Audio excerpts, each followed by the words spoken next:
Okay, yeah. Thank you so much for the invitation. Yeah, now the talk will be about permafrost. We need some cold here, maybe a little bit cold, and permafrost is an interesting part of the cryosphere. But first, about something about myself. I have a lectureship at the Open University in the math. It's the School of Mathematics and Statistics, and I work a long time in Ohio. I was a professor at the University of Dayton at the physics department, but I'm an applied mathematician, and I also have affiliation with the SETI Institute. It's a search for extraterrestrial intelligence. It's a research institute in California, and we're doing many different projects, but basically not searching for intelligence now, but many other different projects from earth sciences to astrobiology. So what about permafrost? There is a formal definition. What is the permafrost? It's a frozen ground, and it's supposed to be frozen, so below 0 degrees at least 2 consecutive years. Basically, permafrost location is in the Arctic, but we have the so-called the third pole, these Himalayas, and yeah, close to India, yeah, there is also permafrost, and even you can find permafrost in Hawaii. And the main idea, the permafrost is quite old, a new one, young one, because it was formed 10,000 years ago, the recent permafrost. And the thickness of this frozen ground, it varies from few meters to kilometers. And it's making all modeling of permafrost is a challenging problem. Why we need to study permafrost? Because it's first, it's a damage for the infrastructure, and in the northern countries like Canada, Russia, USA, we have infrastructure and permafrost is falling because of climate change, and it may create some damage like this one you see here. Also, permafrost melting is changing the Arctic ecosystem. The species migration is changing, vegetation and permafrost is changing. Also, peatlands are changing, and it's the degradation of peatlands, and there is a now big concern about peatlands. And the major problem for the future, it's one of the top problems, it's methane emission from permafrost. You see the bubbles, it's methane coming from permafrost because there is a lot of carbon, frozen carbon inside permafrost, and permafrost is melting this carbon, releasing into the atmosphere and may change the atmospheric dynamics. And this is basically what I'm going to talk in terms of fluid dynamics, how to model this interaction between the surface, what is permafrost, and the atmosphere. And this phenomena called permafrost carbon climate feedback. Because, as I said, permafrost releasing methane. Methane is dangerous greenhouse gas. You see the radiative feature forcing from CO2 and methane. They're not equal, but methane is dissolving so long time, about 20 years. And it may keep changes in radiative forcing for 20 years. And it's about 1 billion to 150 billion tons frozen carbon storages in the permafrost. And this map shows the distribution of the frozen carbon, so even soil organic carbon in the Arctic. So potentially permafrost is a tipping point. and you'll have the Tolkien tipping point tomorrow. Valeria Lucarini will talk about in details. And because it's a wide tipping point, because they had this feedback. So permafrost melting, releasing carbon. Carbon is warming methane. Methane is warming the atmosphere up. And when this process is like a cycle. And a recent estimation from this report, when I was a co-author of this global tipping point report, and I worked also on this permafrost section, and our estimation shows that actually permafrost is quite sustainable element, but if you'll increase the recent temperature, then it may become a tipping point, because this the degradation will start will happen faster and faster, and more methane will be released. But now it's quite sustainable, but they still have a big concern. But it can change with state of the climate system and be a tipping point for the climate system.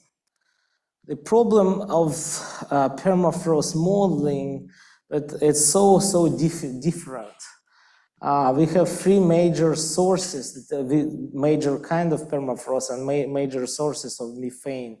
First, they have peatlands and lakes on the surface, and methane coming from lakes and peatlands. And another type of permafrost, a submarine permafrost, and all these different kinds of permafrost, they have different kind of release of methane, but anyway, the scheme is pretty standard for all of them. So the release is happening, and but how to model this surface is a good question. Here the ocean, and here the surface of peatlands, or here the surface of lakes. It's a good question, and it's a challenge for the modeling. And the big problem here that the permafrost is not really incorporated in global climate models, because there is only a single thermal conductivity equation described in permafrost. That is not enough mathematically. It doesn't show anything at this point, and I'll discuss it later. And we employ the idea, maybe instead of improving our global climate model, we can simulate permafrost carbon feedback using simple dynamical system model, and use a bifurcation theory to analyze the criticality in this system. And when developing simple model, we can improve our Earth system models, and this is the main idea. And the resolution is also a big concern, because the processes here, in all these processes important at each scale. So every step here is important. This is the scale of permafrost.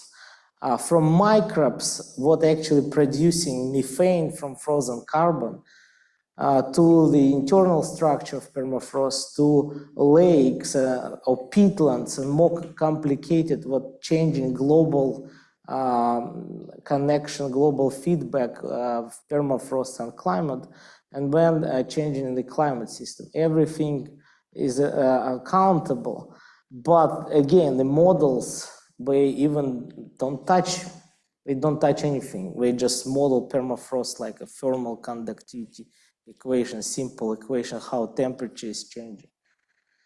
Another aspect, by the way, crucial, it's for the people who live in north. Permafrost degradation is a very big challenge, and I was a part of this project, EALAT project.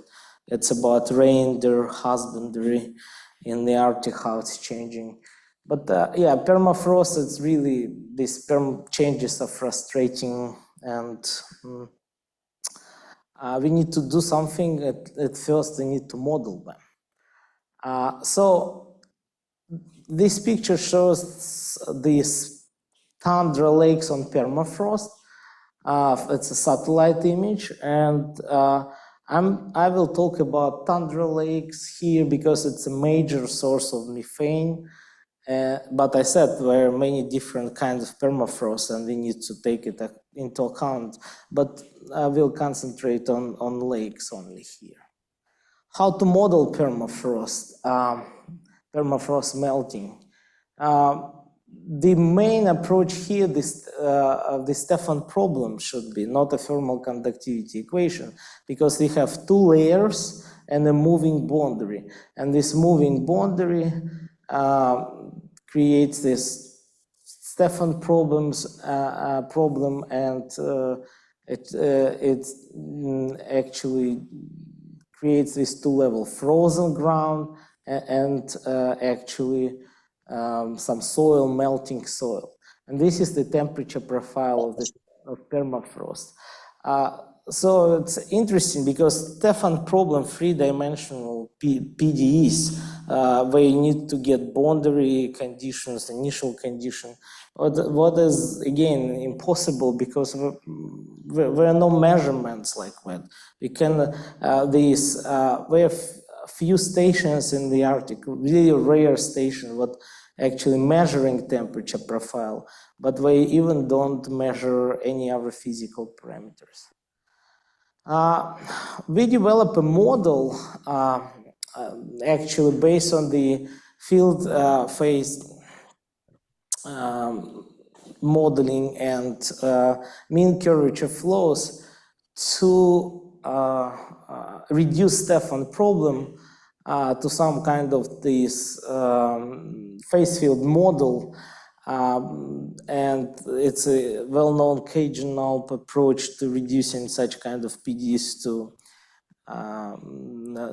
this kind of phase field model. I wouldn't discuss here in details in terms of time, but what they could get how to model the lake, the radius of this lake, and from the melting front. If you know the speed of the melting front, what is this derivative?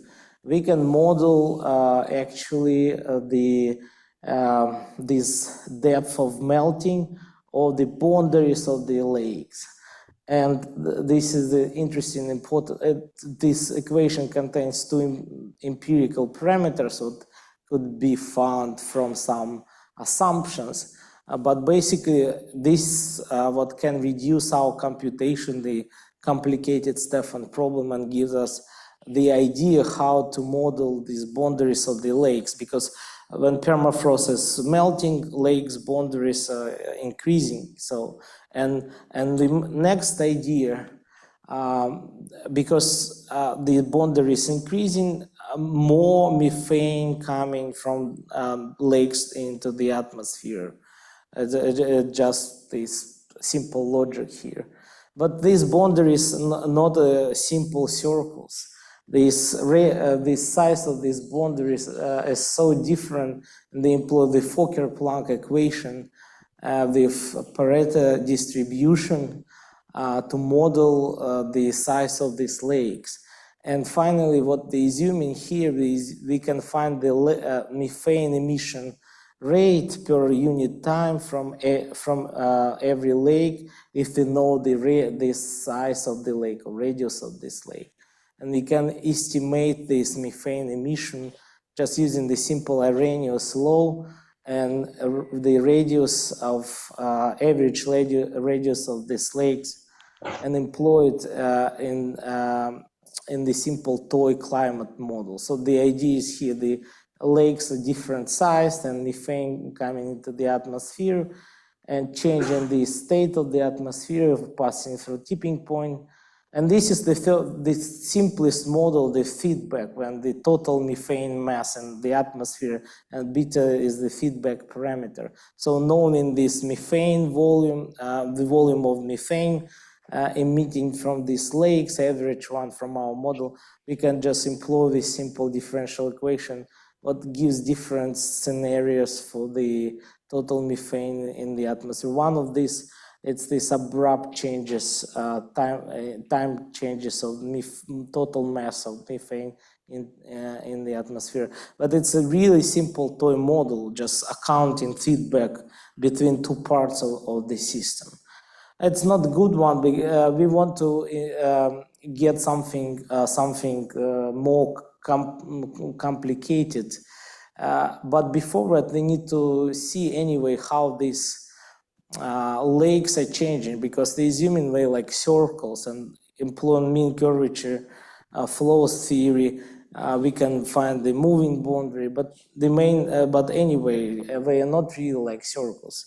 And one part of our work, what I'm working with my students and my colleagues, it's studied the geometry of tundra lakes, these patterns. It's not as simple. We have satellite images. Oops.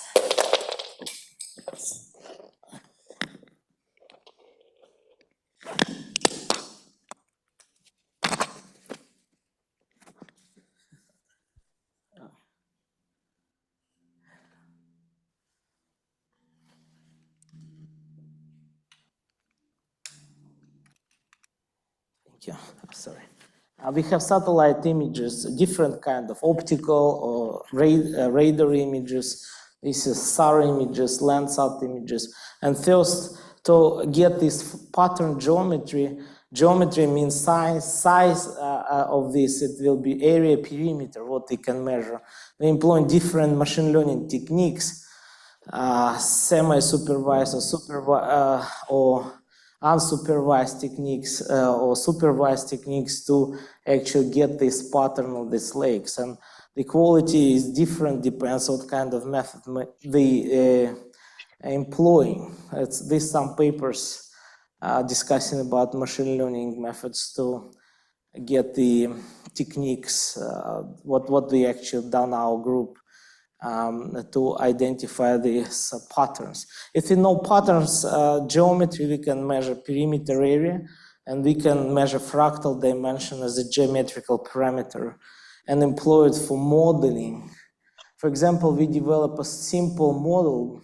My undergraduate student actually developed this model, this Avramic-Kolmogorov model about the nucleation when we have two phases, one stable and another unstable, and the lakes like nucleating, and the rate of nucleation will actually determine this problem.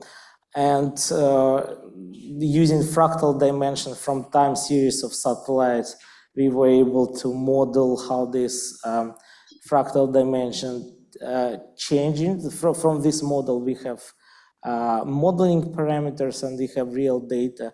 And this model actually reproducing no big difference between real data and the model fractal dimension and how it's changing versus time. But again, this is just what they do in this work to understand the geometry of lakes, because geometry should be accountable in the model. And here some this fluid dynamics part. As I said, the first model what they employed, it was so simple, just feedbacks model. But to model methane emission from tundra lakes, maybe they need more complicated one. And as I said, on the surface we have these lakes and we have emission, and emission should change the state of the atmosphere. This is the standard model, the relay binary convection, modified relay binary convection model by Goody.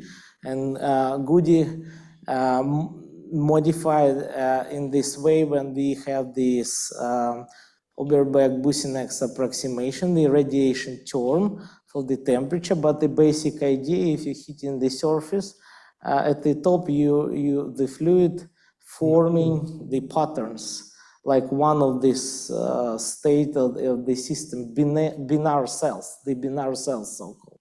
But what's happening here, if we have the same situation, relay binary convection, but we have source of gas on the surface, and this surface is also heating, and this gas goes to the top and changing these streams, these fluxes of the entire system.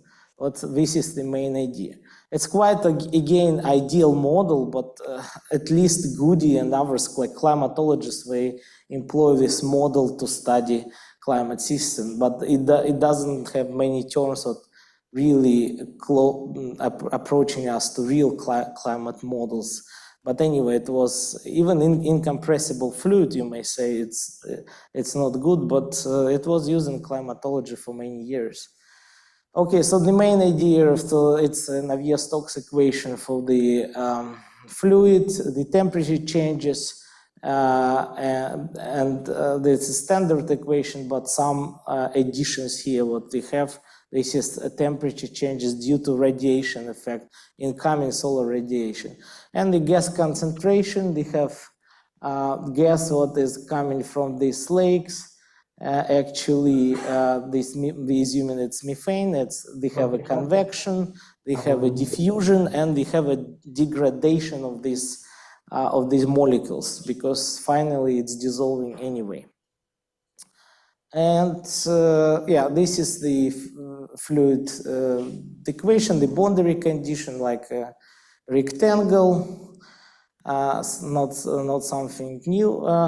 And following the Goody, they have this temperature equation, the temperature profile, temperature field, introducing the radiative flux, and using Goody, it's his idea, using the Oberberg-Bussinex approximation. He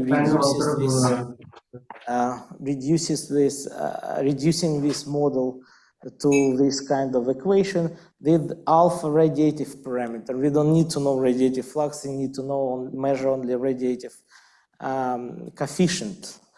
And it's measurable, and we found it from literature. And here the gas concentration, as I said, it's a convection, diffusion, degradation, and we assume the concentration of this gas is changing the radiative parameter. As I said, this methane, and we know the chemistry of this methane, its influence on the radiation, and since it's staying a long time in the atmosphere, so this effect is quite strong, and we need to take it in account. But they assuming the linear dependence of the radiative coefficient from the gas concentration. And this is a new system for the consideration. We are not solving, we just analyzing bifurcation in the system. In addition, we have a boundary condition. We have the temperature at the top and at the bottom, and this temperature will be defined from the simple energy balance model when we have incoming radiative and outgoing radiative fluxes. This is the energy Boudica-Seller energy balance model. Here, the basic one. So total incident energy and outgoing energy, modeling through the Stefan-Boltzmann law and through albedo, what is reflectivity of the surface. And for such kind of simple model, it was found even bifurcation diagram, and again, Lucarini probably tomorrow will discuss it in detail, but in our case, it's important to have to determine the surface temperature, just the difference between incoming and outgoing fluxes. And this is the boundary condition for gas for these lakes. And they assuming this concentration changes at the surface because they have a function what describes these concentration changes. What is this function actually? And we just build empirical function, and we say, of course, the methane emission happening because they have this chemistry, this is the Arrhenius law, and they have some geometry. They have some where we have lakes, some where we don't have lakes. And there's a function of the geometry, and we can put this so simple idea. If they have lakes, it will be 1, and we don't have lakes, it will be just 0. So this kind of function forming the boundary condition, chemistry plus geometry, and geometry just if we have lakes on surface or not. So quite complicated model with just to give you the main equations here for fluids and boundary condition like that. We conducted bifurcation analysis. If from fluid dynamics point of view, these ideas came from Gershuni and Juchavitsky and Sorokin, really old literature. But in terms of applied mathematics, dynamical system theory, what we are going to do to find instabilities on the system, we're going to linearize the system. This is a new approach, what they call universal dynamical approximation. And here are some ideas in this literature how to use this universal dynamical approximation and some application to real system, to networks and biological system. But the main idea is the simplest how can I describe it, they need to make the linearization of this main equation at zero state.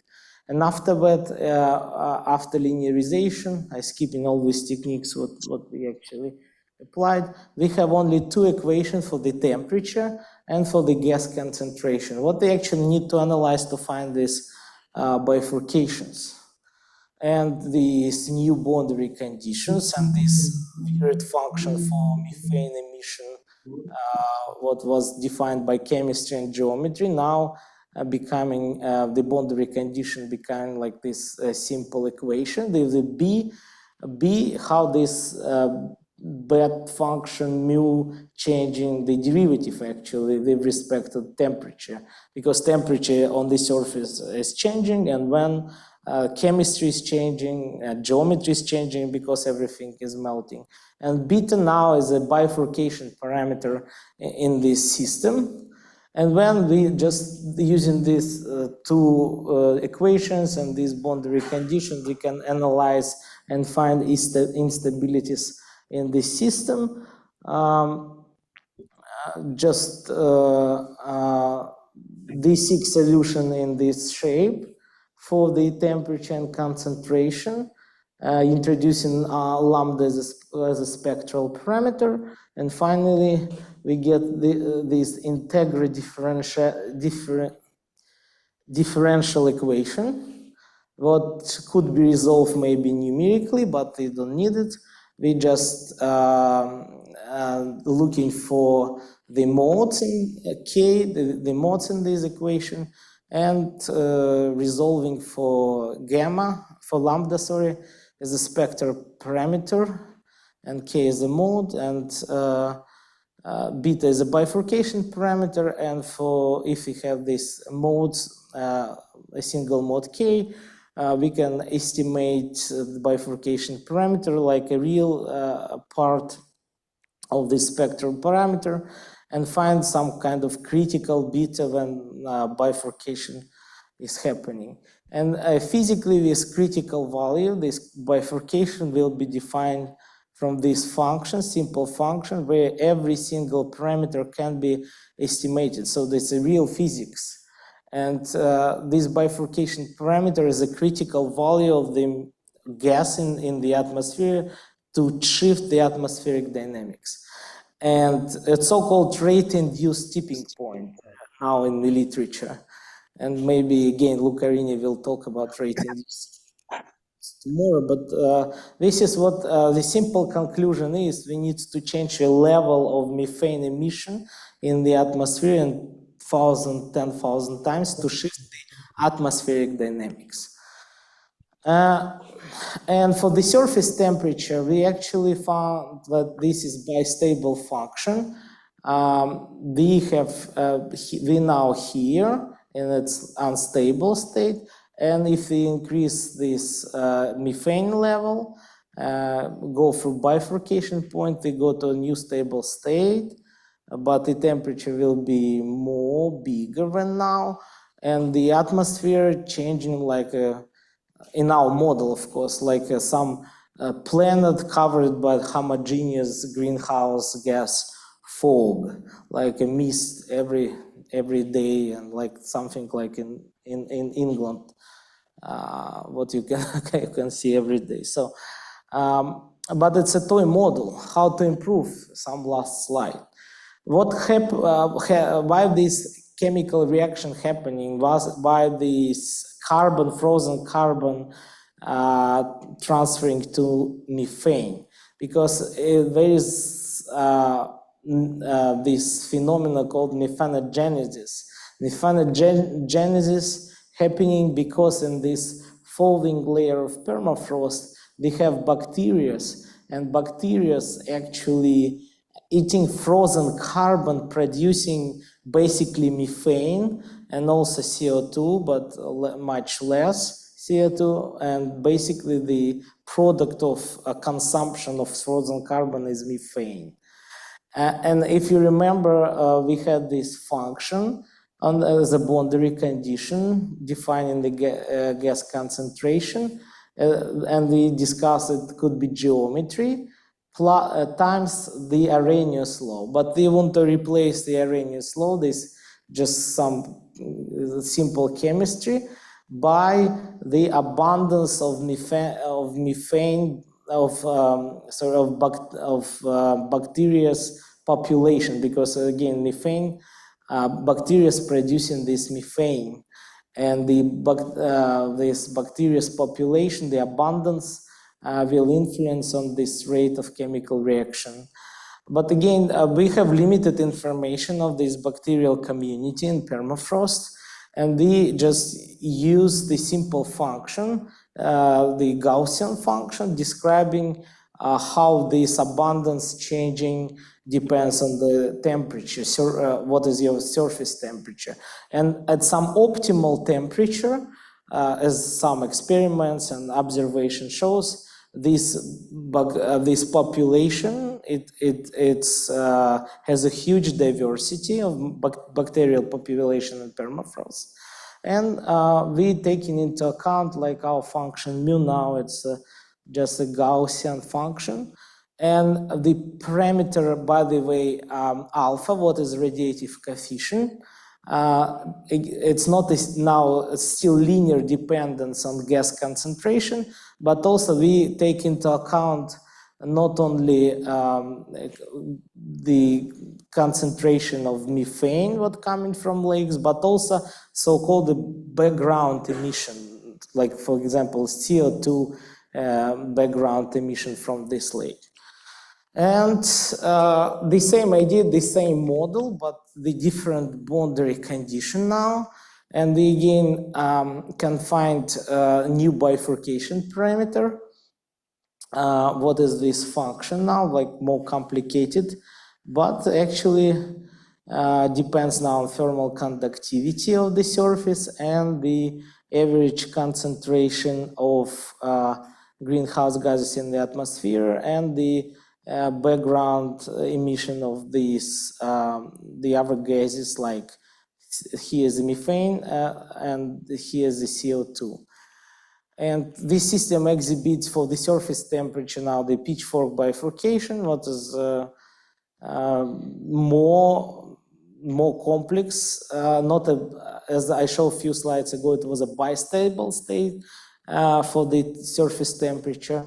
But now it's more complicated. It's a pitchfork bifurcation, so they have more ways to do. Depends what is the critical level of methane emission, this beta bifurcation parameter, and depends on the value of bifurcation parameter. We can go many different ways now, not only bistable state.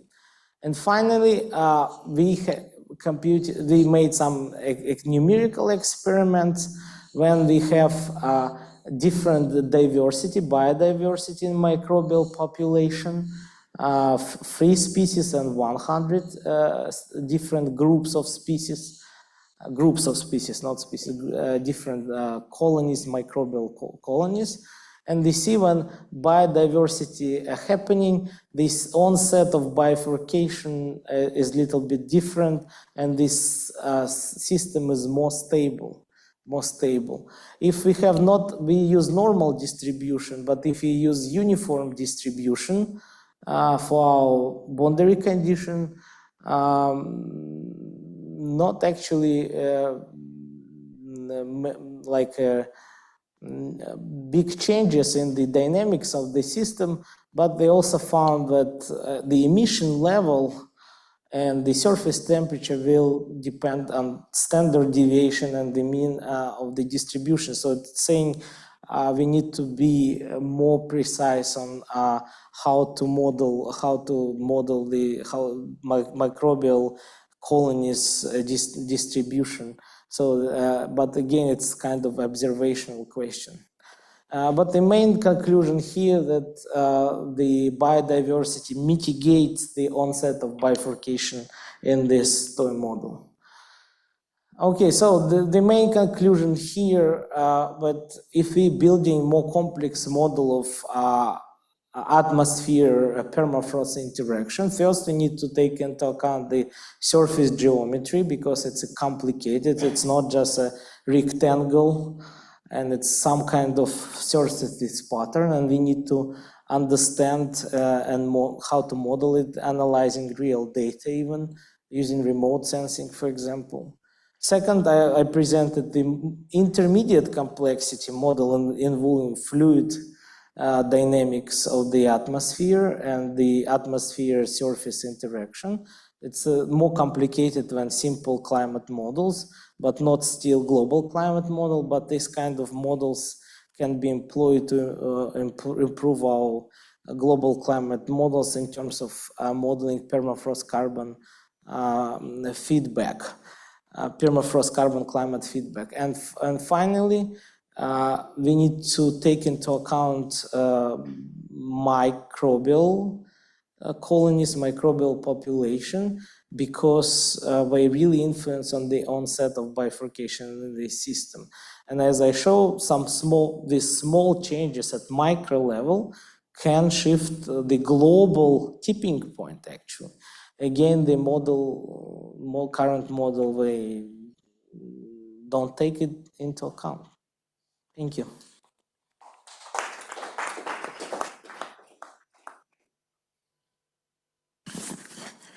Any questions?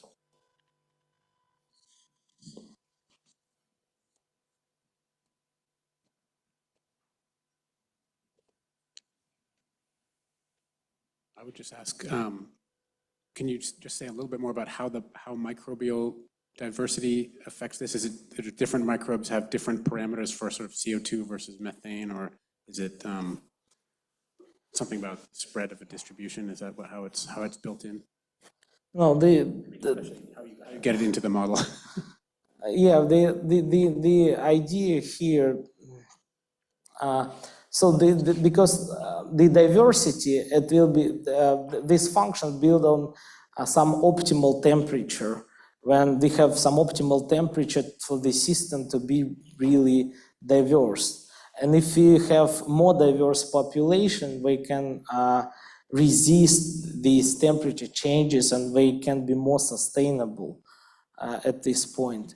So if you have a single kind of microbial community, when we're shifting temperature, reaching optimal temperature and shifting back to from warm to cold, it's extinct, and it's not resisting actually to the environment.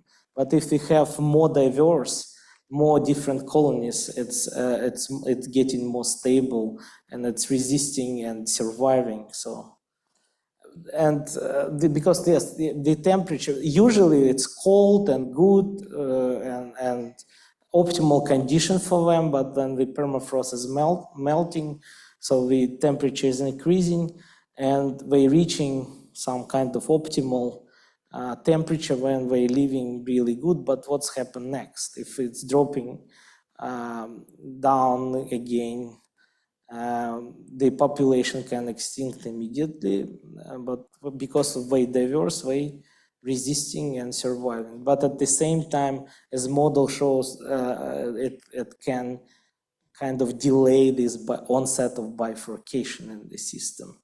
So, and this is the idea of methane GAN. Like if methane emission happening at the same time really fast, like a GAN, like shooting gun, something like that. It cannot happen because of this diversity. If there is no diversity, indeed, it could be like the fluxes can go up like few days, I know what the time scale, but because of this diversity, it will never happen like really like a gun, shooting gun. So I think we're getting about to lunchtime, so I think let's thank Ivan one more time and take a break. thank you.